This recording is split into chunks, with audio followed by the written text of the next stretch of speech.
Primo Carnera, nicknamed the Ambling Alp, was an Italian professional boxer and the world heavyweight champion from June 29, 1933, to June 14, 1934. Personal life: Primo Carnera was born in Sequels, then in the province of Udine, now in the province of Pordenone, Friuli Venezia Giulia. On March 13, 1939, Carnera married Giuseppina Cavazzi. In 1953 they became American citizens.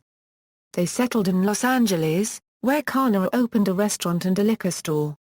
They had 2 children, one of whom became a medical doctor.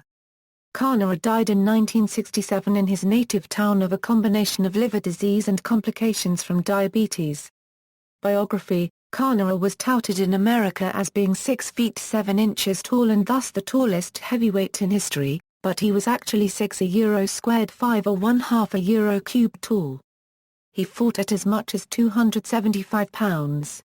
Until December 19, 2005, when the 7 feet 1 inch, 147 kilograms Nicolay Valiev won the WBA title. Jess Willard, who stood 6 feet 6 or 1/2, was the tallest champion in boxing history. At a time when the average height in Italy was approximately 5 feet 5 in and in the United States 5 feet 7 in, Carnera was considered a giant. Though an inch shorter than Willard, he was around 40 pounds heavier and was the heaviest champion before Valiev in boxing history. He enjoyed a sizable reach advantage over most rivals, and when seen on fight footage, he seems like a towering giant compared to many heavyweights of his era, who were usually at least 60 pounds lighter and 7 inches shorter. One publicity release about him read in part, "For breakfast, Primo has a quart of orange juice, 2 quarts of milk, 19 pieces of toast, 14 eggs, a loaf of bread and half a pound of Virginia ham." His size earned him the nickname the Ambling Alp. Time magazine called him the Monster. Boxing career == September 12, 1928 was the date of Carnera's first professional fight, against Leon Sabilo, in Paris. Carnera won by knockout in round 2. He won his first 6 bouts, then lost to Franz Diener by disqualification in round 1 at Leipzig. Then, he won 7 more bouts in a row before meeting young Stribling. He and Stribling exchanged disqualification wins, Carnera winning the first in 4 rounds, and Stribling winning the rematch in round 7. In Carnera's next bout he avenged his defeat to Diener with a knockout in round 6. In 1930, he moved to the United States, where he toured extensively, winning his first 17 bouts there by knockout. George Godfrey broke the streak in Philadelphia by disqualification in the 5th round. Carnera lost a decision to Jim Maloney in Boston to finish 1930. In 1932, Carnera faced the tallest heavyweight in history up to that point, Santa Camara Poundo, a 6 feet 9 inches Portuguese fighter who was 31 or 2 taller. Carnera won the fight in a 6th-round decision. The year 1933 was one of the most important in Carnera's life. On February 10, he knocked out Ernie Scharf in 13 rounds in New York City. Scharf died 4 days later. For his next fight, Carnera faced the world heavyweight champion Jack Sharkey. The championship date was June 29, at the Madison Square Garden Bowl in Queens, New York. Carnera became world champion by knocking out Sharkey in round 6. The fight came under the eye of fans and sports writers alike when the uppercut that KO'd Sharkey was believed not to have landed. Rumors of a mob fix were brought up, causing some to maintain Sharkey through the fight. Sharkey himself would later confess to having taken a dive. He retained the title against Paulino Utsidun and Tommy Lauran, both by decision in 15 rounds, but in his next fight on June 14, 1934 against Max Baer, Carnera was knocked down 11 times and was defeated in 11 rounds. After that, Carnera won his next 4 fights, 3 of them as part of a South American tour that took him to Brazil, Argentina and Uruguay, as well as 2 exhibitions in the Southern American continent. But then, in his next fight of importance, on June 25, 1935, he was knocked out in 6 rounds by Joe Louis, who would become world heavyweight champion in 1937. For the next 2.5 years, he had a rather ordinary record, winning 5 and losing 3 of 8 total fights. but in 1938, Carnera, a diabetic, had to have a kidney removed, which forced him into retirement by 1944. Carnera's record was 89 wins and 14 losses. His 72 wins by knockout made him a member of the exclusive club of boxers that won 50 or more bouts by knockout. Acting career. Carnera appeared in a short film in 1931. During his tenure as world champion he played a fictional version of himself in the 1933 film The Prize Fighter and A Lady starring Max Baer and Minna Loy. Here he plays the heavyweight champion who barely holds onto his title with a draw decision after a furious fight with Baer. The film, ironically, was made just the year before Carnera fought Baer for real, in a bout that was as wild as the film version, but ended with a KO loss for Carnera. Carnera had a non-speaking bit part in the 1949 movie Mighty Joe Young. He played himself in the tug-of-war scene with the giant gorilla. After being pulled by the ape into a pool of water, Carnera throws a couple of futile punches to Joe's chin. He also played a bully boy wrestler in Carol Reed's film A Kid for Two Farthings based around London's Petticoat Lane Market where he has a match against a local bodybuilder who is getting married to Diana Durs. Moreover, Primo appeared in at least 10 Italian films between 1939 and 1943, as well as several in the 1950s, like Prince Valiant, in the role of Sligon. His last screen role was as the giant Antonius alongside Steve Reeves in Hercules Unchained. Wrestling career. In 1945 he returned temporarily to boxing and won 2 fights. But the next year, after 3 losses against Luigi Musina his talent for wrestling was discovered.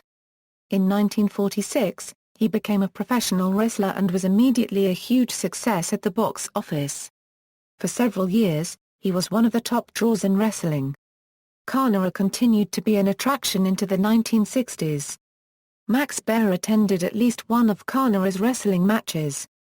Carnera wrestled from 1946 to 1962. He won his debut on August 22, 1946, when he defeated Tommy O'Toole in California.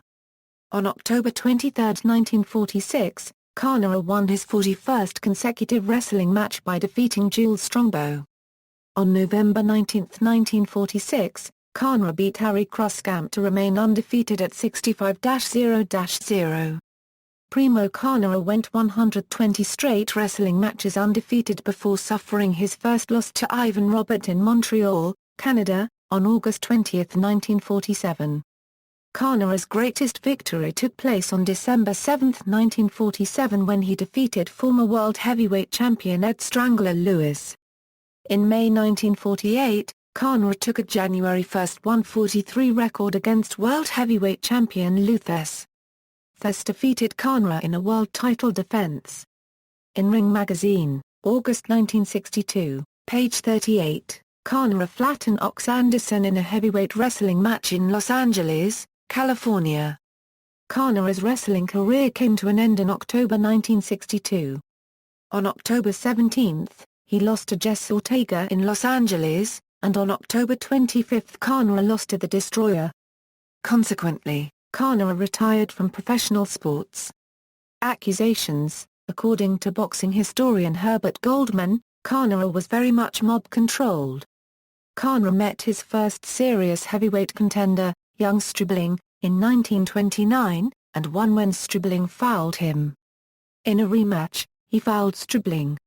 His 1930 fight against California club fighter Bombo Chevalier in Emeryville was considered fixed, and Carnera was banned from fighting in California. His 1930 match against George Godfrey was controversial, as Godfrey was disqualified in the 6th round when he was clearly getting the better of Carnera. Time magazine, in an October 5, 1931 cover story on Carnera before he won the heavyweight title, commented on his odd career. Since his arrival in the U.S., backed by a group of prosperous but shady entrepreneurs, Carnera's career has been less glorious than fantastic. His first opponents Big Boy Peterson, Zariah, Cowboy Owenso were known to be incompetent, but their feeble opposition to Carnera suggested that they had been bribed to lose. Suspicion concerning the monster's abilities became almost universal when another adversary, Bombo Chevalier, stated that one of his own seconds had threatened to kill him unless he lost to Carnera. Against the huge, lazy, amiable Negro George Godfrey, he won on a foul. But only one of 33 U.S. opponents has defeated Monster Carnera. Fat, slovenly Jimmy Maloney, whom Sharkey beat 5 years ago. In a return fight, at Miami last March, Carnera managed to outpoint Maloney. Depictions in popular culture. In film Requiem for a Heavyweight, Rod Serling's 1956 Emmy Award-winning teleplay for Playhouse 90 directed by Ralph Nelson, focused on down-and-out former heavyweight boxer Harlan Mountain McClintock. The travails of McClintock, who was played by Jack Palance, was thought by many boxing fans to resemble Carnera's life. In his 1933 collection of short stories entitled Mulliner Nights, P.G. Wodehouse wrote he was built on large lines, and seemed to fill the room to overflowing. In physique he was not unlike what Primo Carnera would have been if Carnera hadn't stunted his growth by smoking cigarettes when a boy. In 1947, fighting aficionado Bud Schulberg wrote his novel, The Harder They Fall, a story about a giant boxer whose fights are fixed. In 1956 a movie with the same name, and based on the novel, was released by Columbia Pictures. A highlight was the appearance of Max Baer, playing a fighter the mob could not fix and destroying the giant in his first fair fight. Critics drew parallels with the real-life Baer-Carnera fight 2 decades before. In response, Carnera unsuccessfully sued the movie company. Primo features in the 2005 film Cinderella Man, a film about the life of fellow boxer James J. Braddock. In 2008 the actor Andrea Aya played Carnera in the Italian biographical film Carnera, The Walking Mountain, directed by Renzo Martinelli. In 2013, Emporio Elaborazioni Meccaniche named a motorbike, the 1983 BMW R80 RT Carnera, in honor of Primo. In comics In 1953 an Italian comic book series sporting a fictional version of Primo Carnera was also translated into German. A facsimile version was published in 2010. In music the Yagaya song, Ambling Alp, from their 2010 album Odd Blood references Carnera by his nickname in the title and second verse. Both Carnera and German boxer Max Schmeling are referenced for their bouts with American Joe Louis. In mathematics the Googleplex is jokingly said to have been defined as a 1 followed by a very large but very specific number of zeros in order to ensure that Carnera would not be considered a better mathematician than Albert Einstein, implying that Carnera would defeat Einstein in an endurance contest. Professional boxing record. Championships and accomplishments. Boxing International Boxing Union, IBU Heavyweight Championship. National Boxing Association, NBA World Heavyweight Championship. New York State Athletic Commission, NYSAC World Heavyweight Championship. Professional Wrestling NWA Hollywood Wrestling, NWA International Television Tag Team Championship with Bobo Brazil. NWA San Francisco, NWA World Tag Team Championship with Sander Sabo. See also: List of heavyweight boxing champions. References. External links: Datos y Curiosidades sobre Primo Carnera en Español. Carnera, The Walking Mountain at the Internet Movie Database, Primo Carnera photos, professional boxing record for Primo Carnera from BoxRec, Primo Carnera at Find a Grave.